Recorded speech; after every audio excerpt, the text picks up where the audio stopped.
Lucas capítulo 15, a partir do verso 11, por favor. Lucas capítulo 15, a partir do verso 11. Eu quero falar hoje sobre erros e acertos do filho pródigo. Erros e acertos do filho pródigo. Eu comecei uma série e na primeira reunião eu falei com os homens. Seja homem. Na segunda reunião, eu falei com as mulheres. E eu falei sobre as marcas das mulheres que inspiram. E hoje eu quero falar sobre erros e acertos do filho pródigo. São lições que nós podemos aprender com este jovem.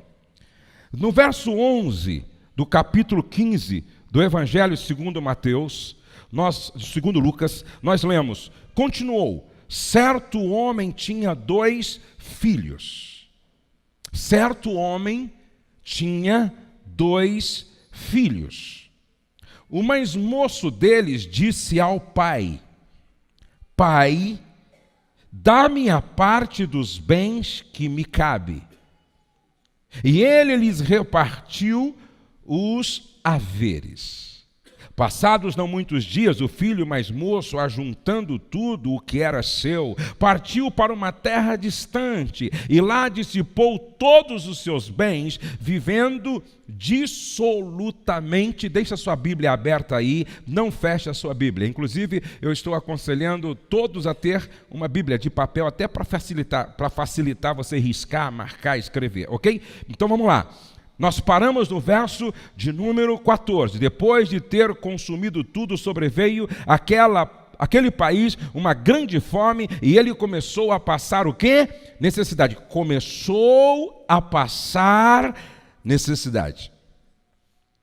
A Bíblia diz em Provérbios 15, 20. Provérbios 15, 20. Os filhos sábios enchem os pais de orgulho. Os filhos sábios enchem os pais de alegria. Os filhos sábios enchem os pais de felicidade, contentamento. Mas os insensatos, os tolos, os imprudentes, envergonham seus pais. Os filhos sábios enchem os pais de contentamento. Qual foi o primeiro erro do filho pródigo? Ele tomou uma decisão errada. Repete comigo. Tomou uma decisão errada. Eu quero que você preste muita atenção nisso. Decisões decidem o nosso destino. Decisões decidem o nosso futuro. Decisões decidem em nossas vidas a bênção ou a maldição. Agora, o que as nossas decisões revelam? O que as decisões de um filho revelam? Primeiro, decisões revelam onde desejamos chegar. Segundo, decisões revelam o nosso caráter. Terceiro, decisões revelam nossos valores. Quarto, decisões revelam o que domina o nosso coração. Decisões revelam o que domina o nosso coração. Quinto, decisões revelam se estamos perto ou longe de Deus.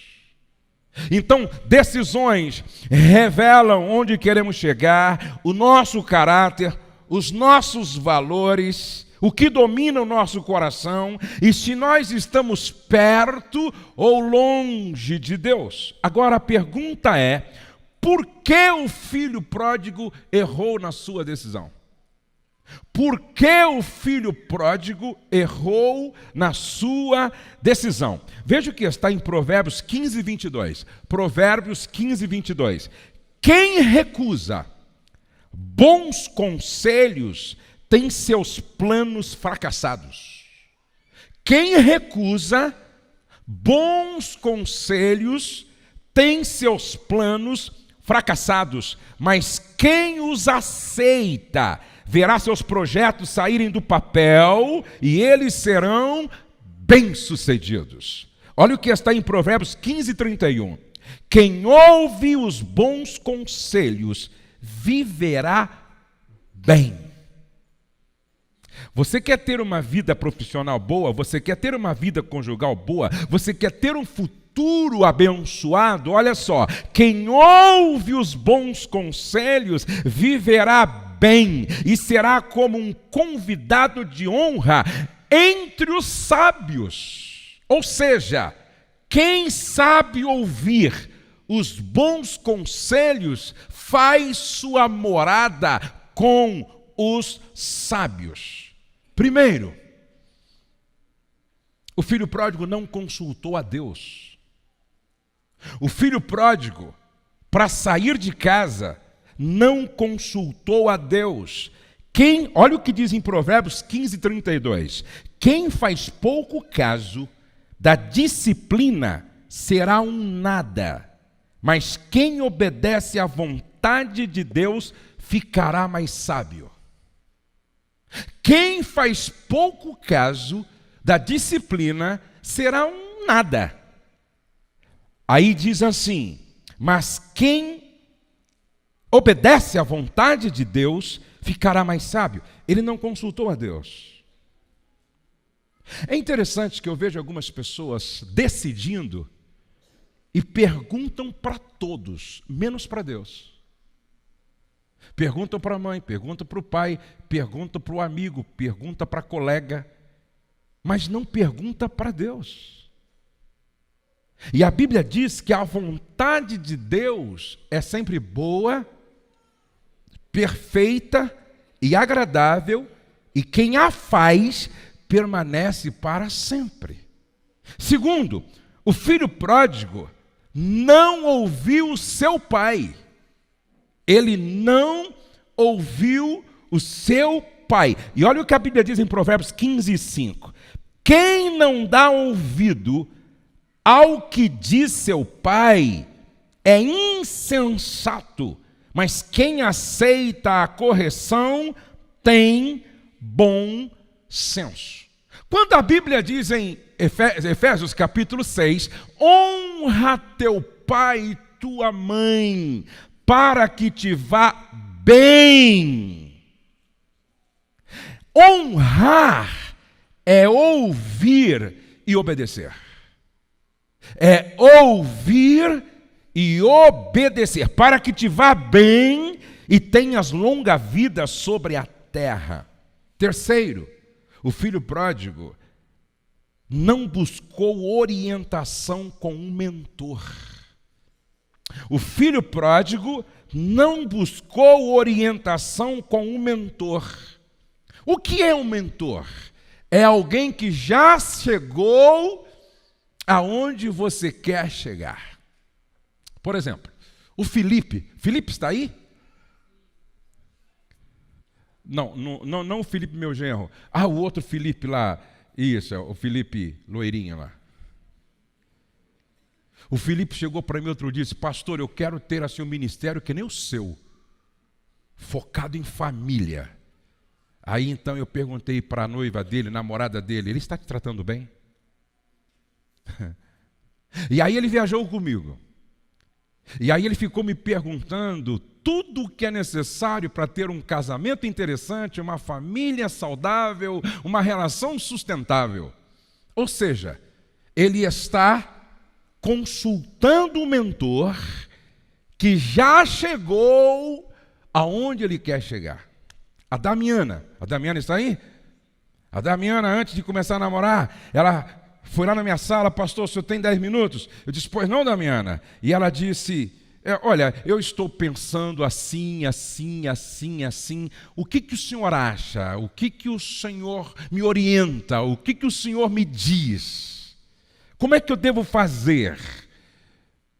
Preste atenção. Se o filho pródigo tivesse feito isso, ele não teria ido parar entre os porcos, valendo menos do que um suíno.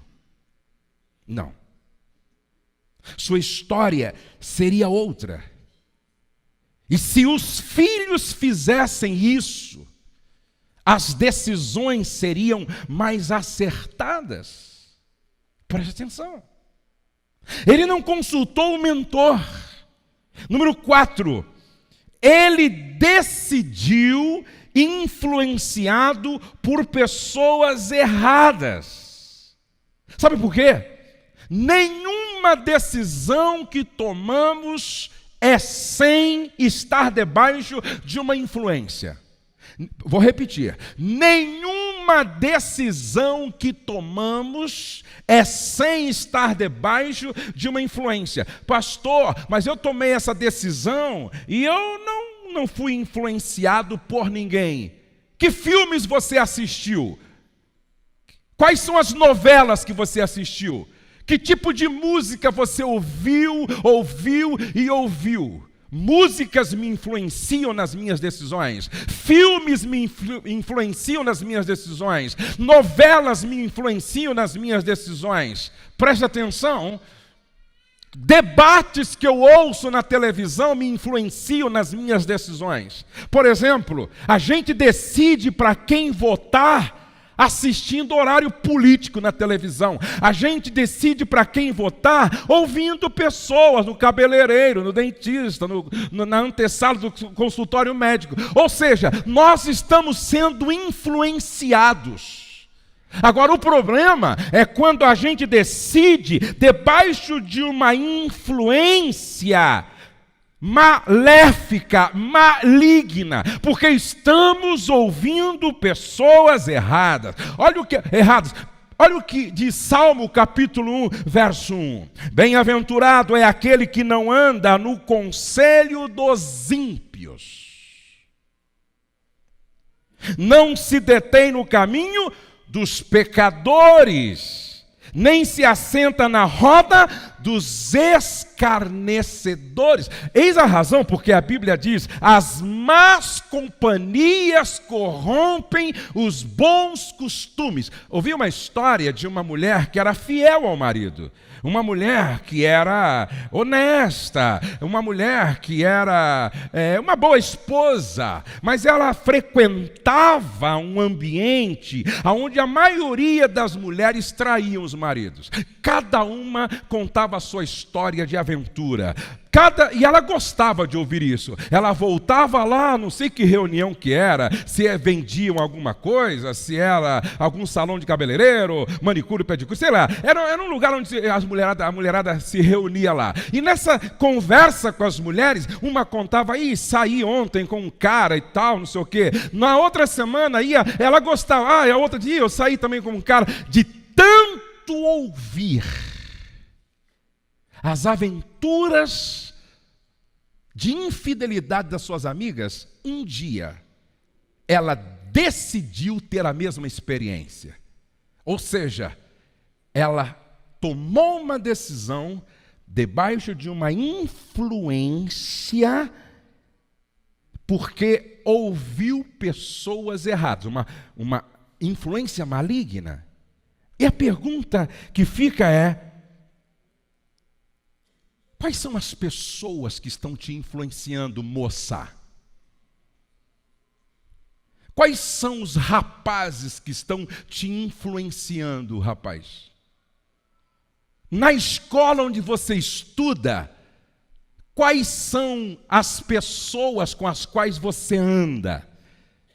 Já foi dito 1 milhão de vezes, nós somos a média das 5 pessoas com as quais nós mais convivemos e mais nos influenciam.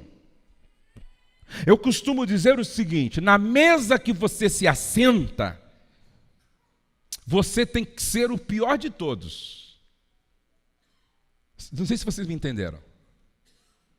Na mesa em que você se assenta, quem lá está devem ser pessoas melhores do que você, mais crente do que você, mais fiel do que você, mais honestas do que você, que ora mais do que você, mais santas do que você, melhor filhos do que você. Por quê? Porque estas pessoas vão te influenciar positivamente. Se vocês me entendem, digam amém.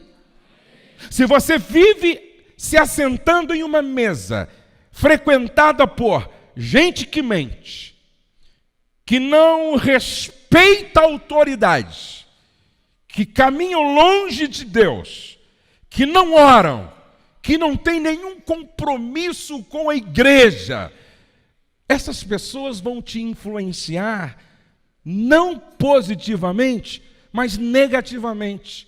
Essa história nos fala de um rapaz imaturo, neófito, que toma uma decisão estúpida e com certeza ele estava debaixo de uma influência errada, porque ouviu quem não deveria estar ouvindo. Agora preste atenção, segundo erro do filho pródigo. Primeiro erro, ele tomou uma decisão errada.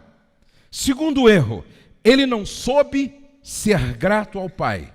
Ele não soube ser grato ao pai. Como eu gostaria de dizer isso? Sentado à mesa com todos os filhos que estão aqui. Escute, por favor. Filhos ingratos constroem um caminho de perdas irreparáveis.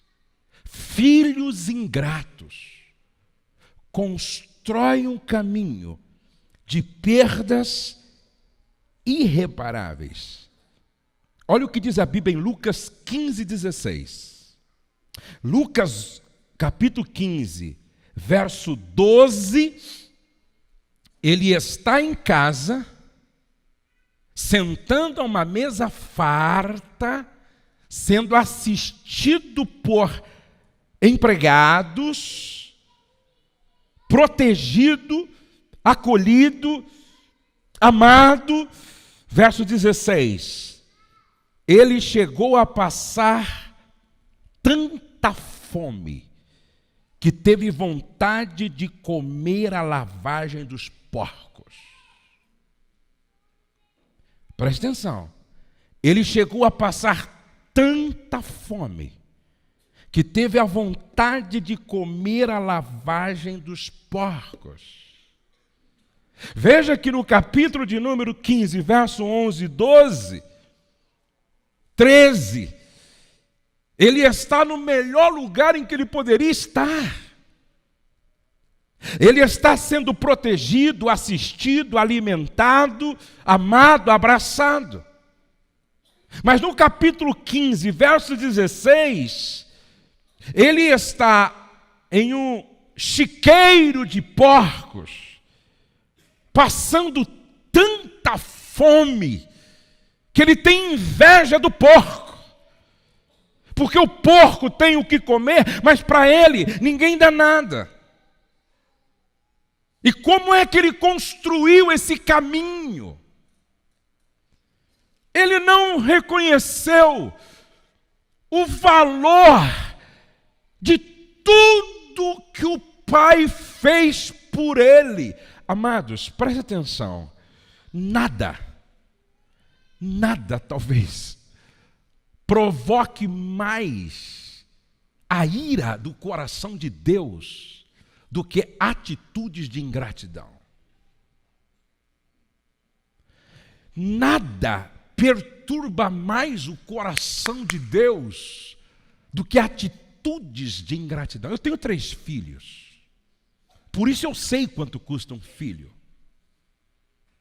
Quantas noites a Rose não dormiu porque o Pedrinho, quando bebê, ele não dormia à noite. Ele chorava a noite toda e dormia de dia. Quanto custou a Letícia para nós? desde bebezinha, nasceu prematura. Quanto custou Douglas para nós? Coloca horas não dormidas, coloca mamadeira nisso, fralda, e naquela época, bem anos atrás, não tinha fralda descartável. Quanto custa um filho até se formar na universidade? Agora, ei, o que me choca, meninas, é você ouvir mais um cara que apareceu do nada,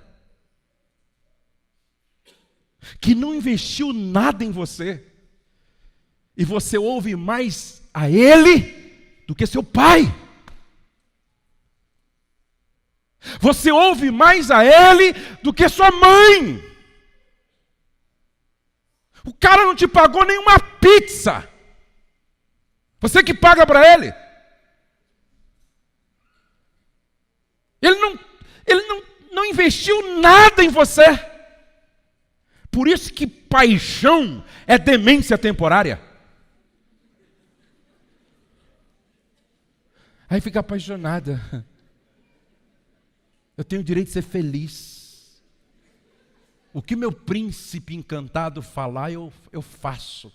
Mas vai ser otária lá longe, vai ser boba lá longe.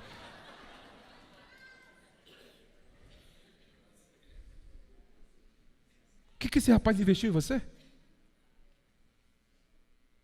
que esse rapaz investiu em você? E o rapaz, mesma coisa. Tem rapaz que fica bobo. Odeio sua mãe, é verdade? Então não precisa ir mais lá em casa, não. Minha mãe é chata mesmo. E começa a ouvir essa doida.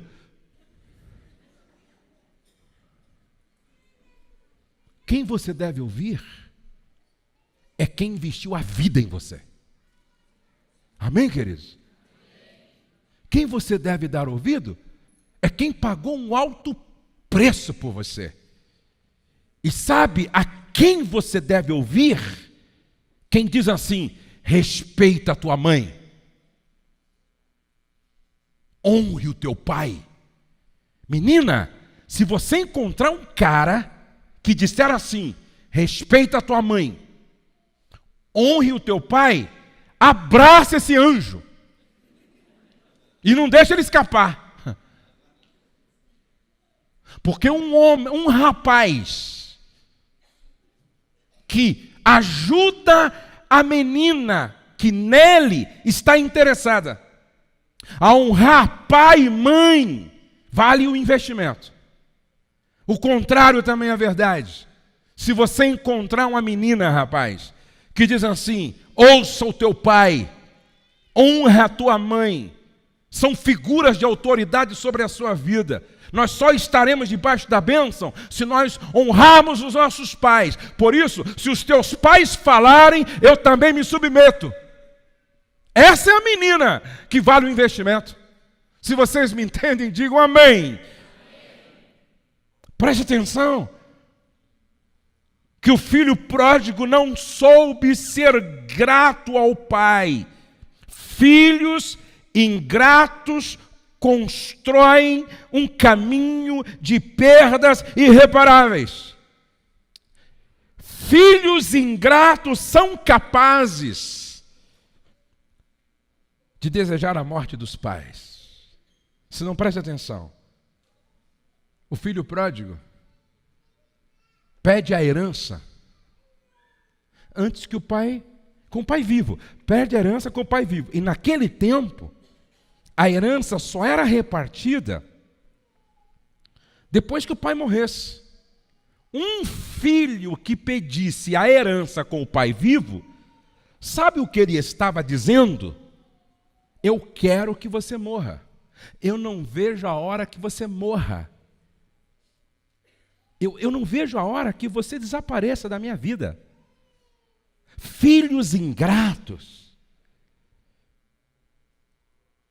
desejam a morte dos pais. Segundo, filhos ingratos são capazes de abandonar os pais dando-lhes as costas. Verso 13: não muito tempo depois, o filho mais novo juntou tudo o que tinha e foi para uma região distante, e lá desperdiçou os seus bens, vivendo irresponsavelmente. Ele sai, deixando um pai em lágrimas. Ele sai, quem sabe, ouvindo o pai dizer: não sai, filho. Você vai embora por quê? Ele sai dando de ombro, ele sai abandonando. Filhos ingratos são capazes de abandonar os pais em nome de uma menina, abandonar os pais em nome de um rapaz, abandonar os pais em nome de um projeto que Deus não está nisso. Filhos ingratos são capazes de abandonar os pais. Filhos ingratos são capazes de matar os pais. No dia 31 de outubro de 2002, uma jovem chamada Suzane Richthofen, coisa assim, abriu a porta da mansão da família no Brooklyn, em São Paulo, para que os irmãos Cravinhos pudessem acessar a residência. Depois disso, eles foram para o segundo andar do imóvel, e enquanto o pai Manfred e a Marísia dormiam, o namorado e irmão dele mataram os pais da Suzana a pedido dela, dando marretadas na cabeça dos dois. Filhos ingratos, se não tomarem cuidado, filhos ingratos, se esse sentimento se prolongar e se aprofundar, debaixo de uma influência de um namorado cheio de demônios, pode chegar ao absurdo, como fez essa menina, de matar os pais à marretada, pô. Número 3. Ele não soube dar valor a tudo o que tinha. Ele tinha um pai incrível, um pai sensível, um pai amoroso, um pai partilhador, um pai perdoador. Ele tinha uma fazenda. Lucas 12:15. Ele tinha uma boa casa para a qual voltar todos os dias. Lucas 15:25. Ele tinha empregados à sua disposição. Lucas 15:17. Ele tinha fartura. Lucas 15:17. Quando ele cai em si, lá no chiqueiro dos porcos, ele diz assim: quantos trabalhadores têm fartura de pão, e eu aqui morro de fome. Ele tinha acesso a boa música. Lucas 15:25. O que faltava para esse rapaz? E essa é a pergunta que eu faço para você. Você já parou para fazer uma lista de tudo que você tem? Eu não sei, essa noite é bem provável que seja profética para algumas filhas. Essa noite é bem provável que seja profética para alguns filhos que ainda não se deu conta de tudo o que tem e está pensando em sair de casa, pô. Está pensando em ir embora.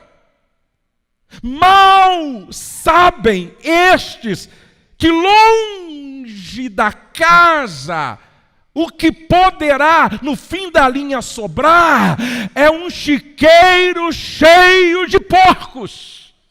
E é traumático quando a gente só reconhece o que nós tínhamos quando perdemos tudo.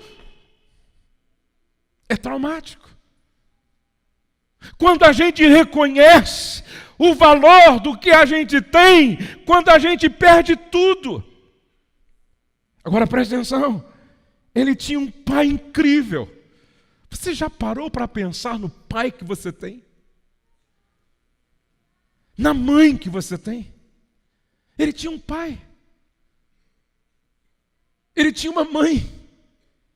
Mas por causa da sua escolha estúpida, de repente ele se acha no último estágio da vida, lá embaixo, dizendo: ninguém me dá nada, estou com inveja da lavagem dos porcos.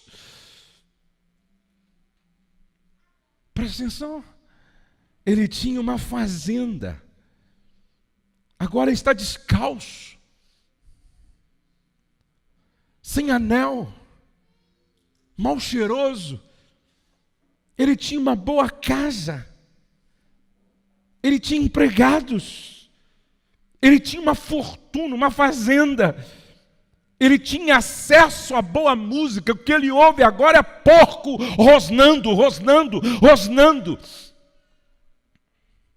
Quando não damos valor àquilo que possuímos, logo perdemos. Eu ouvi que nos Estados Unidos um grande psicólogo fez uma pesquisa em relação aos casais que se separam. E ele chegou à seguinte conclusão: que a maioria dos casais que se separam nem sempre é por causa de adultério, traição, infidelidade. A maioria é por causa do desprezo. Do desprezo.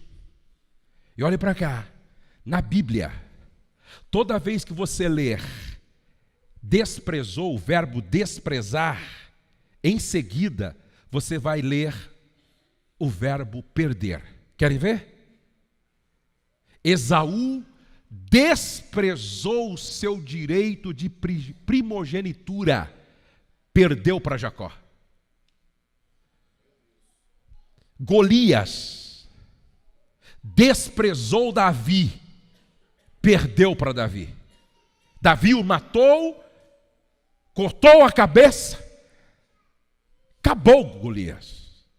Mical, quando Davi volta com a arca, a Bíblia diz que ela desprezou Davi, o chamando de moleque vadio. Sabe o que aconteceu? Deus disse: por causa desta sua atitude de desprezo, o teu útero nunca vai gerar. Você nunca terá filho. Perdeu, Mical.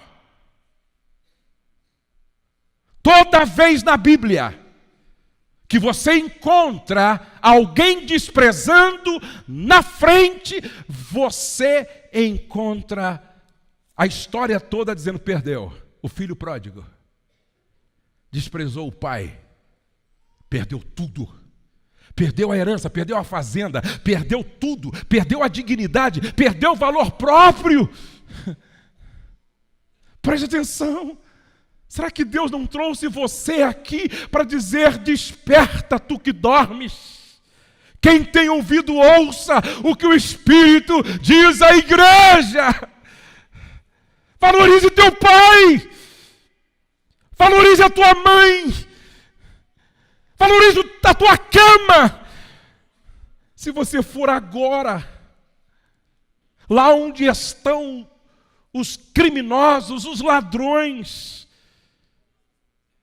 encarcerados, eles vão dizer: estou aqui porque não dei valor ao que eu tinha. Estou aqui porque não dei valor à minha mãe, ao meu pai, aos meus mestres. Preste atenção, se você for lá naquele hospital onde estão os aidéticos, sendo comidos pela doença, muito próximo da morte. Muitos deles vão dizer: perdi minha saúde, porque desprezei o que meu pai falava. Perdi tudo, porque desprezei o que minha mãe dizia. Eu perdi tudo, porque não dei valor ao que eu tinha. Agora vamos ver quais foram os acertos desse rapaz. Primeiro, ele caiu em si. Repete comigo: caiu em si. Outra vez, ele caiu em si. Ele caiu em si. E quando ele cai em si, ele diz: quantos trabalhadores do meu pai têm pão com fartura, e eu aqui morro de fome.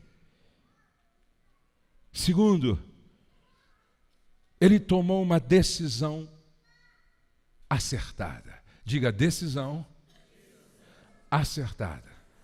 Outra vez: decisão acertada. Levantar-me-ei, e irei ter com meu pai. Presta atenção.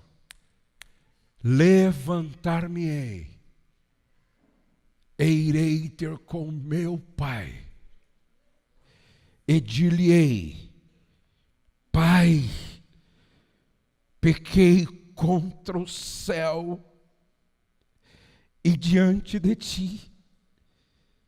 Já não sou digno de ser chamado teu filho. Trata-me como um dos teus trabalhadores. Repete comigo: decisão. Outra vez: decisão.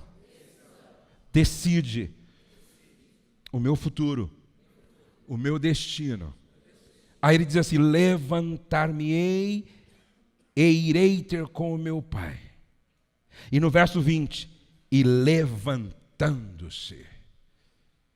Ele não só ensaiou o pedido de perdão, ele não só ensaiou o que diria para o pai, ele não só decorou a fala para o pai, mas a Bíblia diz que ele decidiu, levantando-se, foi para seu pai.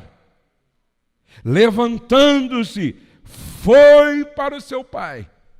Ele foi humilde para reconhecer o erro e pedir perdão. Quantos entendem que nós estamos hoje aqui numa noite profética? Diga amém. Quantos entendem que Deus nos trouxe aqui para falar mesmo ao nosso coração? Diga amém. Eu estou pregando aqui, o Espírito Santo está dizendo para mim: diga aos filhos que muitos deles hoje precisam cair em si e pedir perdão aos pais. Preste atenção.